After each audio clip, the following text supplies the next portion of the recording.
Hi, so I'm at Ladygrove Primary School with Emily Guest, Deputy Head. It's such a pleasure to be here, Emily. I've come today to talk to Emily about the 7 wellbeing workshops that I taught at Ladygrove Primary School over the last couple of months. So it was from February all the way to April.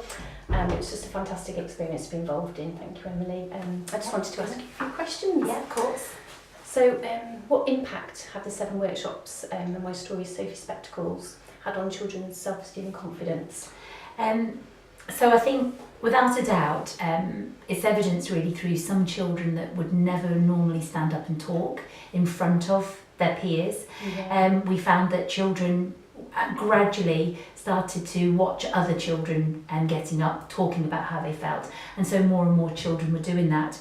I think that really showed that they were able to, the vocabulary as well that came from the workshops was great, because they actually had the vocabulary to talk about how they were feeling. So they often talked about gratitude and empathy. So I think it empowered them really to have the vocabulary to be able to talk about mental well-being, whereas perhaps before they didn't really necessarily have those tools. Yeah, and it was the self-esteem, asking the children about what that meant to them, and it was understanding all of those things, wasn't it? Yeah, Which really came across. Definitely. What do you think are the benefits of teaching wellbeing practices to children? Yeah, I mean, obviously, emotional well-being is at the heart of education anyway. You actually will not progress or attain the way you need to unless you're feeling, emotionally well balanced. So teaching it and making sure that it was a focus, and through the workshops, I think that gave us 7 sessions whereby that was a focus of their teaching and learning as well, and it came through into the other sessions.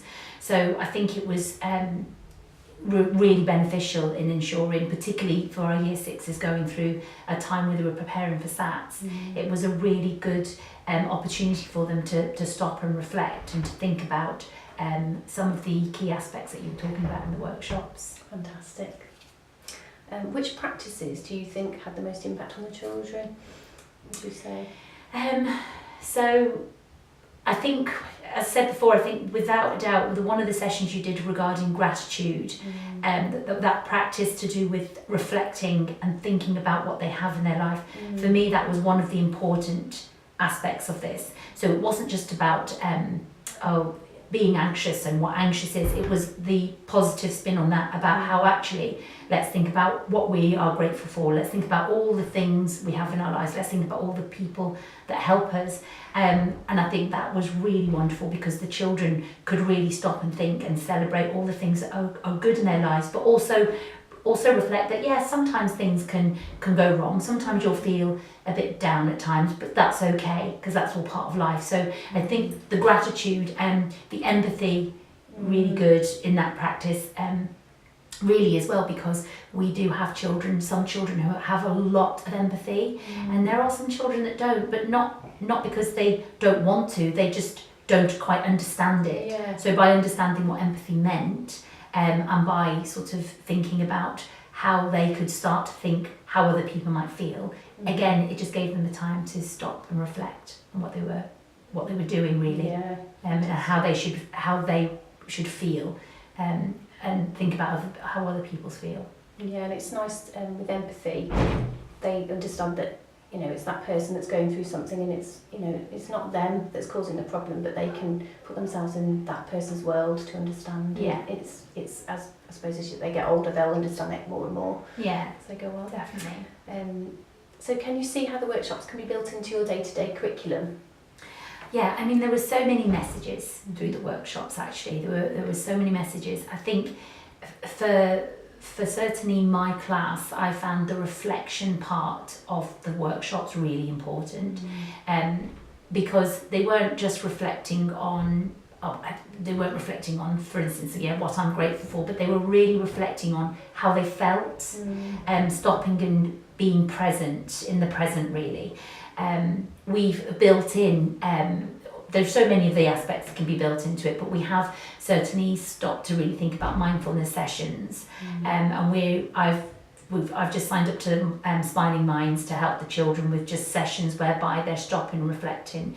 We're using mindfulness books now for colouring in, and a lot of those messages that you've already used we're bringing into PSHE lessons now. That's fantastic. And just using it really at the heart, because quite a lot of what you brought for us is something that we already do anyway, but it's given us more of a focus, more of an anchor, I suppose. Yeah, that's wonderful. I think what I found working with the children was the meditation session, and it was visualising what they wanted from their life and finding a way that they could get there, so they have that belief and they're excited about that future. And just talking to the children about it, I felt that excitement, and it was really the lovely energy in the room from the children, and just their engagement each definitely. week was just wonderful. Yeah, I mean, I would say that that the one session that you did with Marvellous Me is something that we're going to use in our transition, because it was certainly a bit of an eye-opener that I was that children really did think deeply about themselves, not just what their dog was called, but much more about them as a person. So we're going to be using that for transition. And it's got a lovely link with Sophie Spectacles, the story as well. So it's kind of, that's how it all began, and then that's how we ended it. So it's got that lovely link with the children. So do you think all schools would benefit from teaching wellbeing at the core of their curriculum? Yeah, without a doubt. I think that it's not just for the children, but it's also for the staff actually.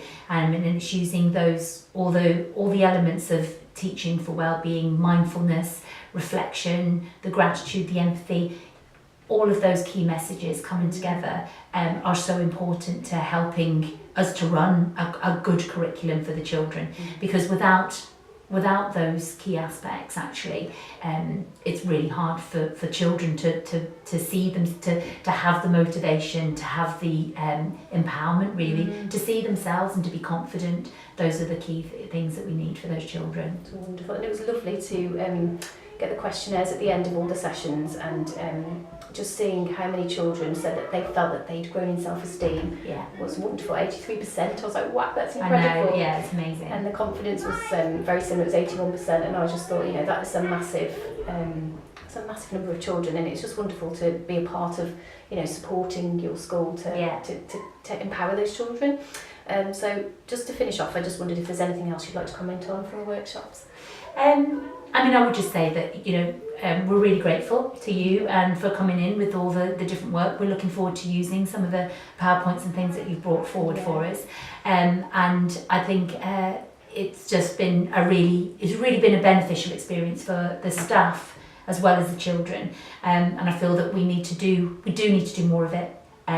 And again, for both the children and the staff, I think, with regards to stopping and thinking about well-being and how important it is to the heart of our education system at the moment. That's lovely. Did you like the way that it's linked in with, obviously, my writing stories, and it's kind of coming from that? Yeah, that was wonderful, because actually, so one child, particularly in my class, he just loved the little story. And actually, for him, that hooked him immediately, and he found the message in it really powerful. That's so lovely to hear. Thank you so much, Emily. You're welcome. Such a pleasure. Thank you.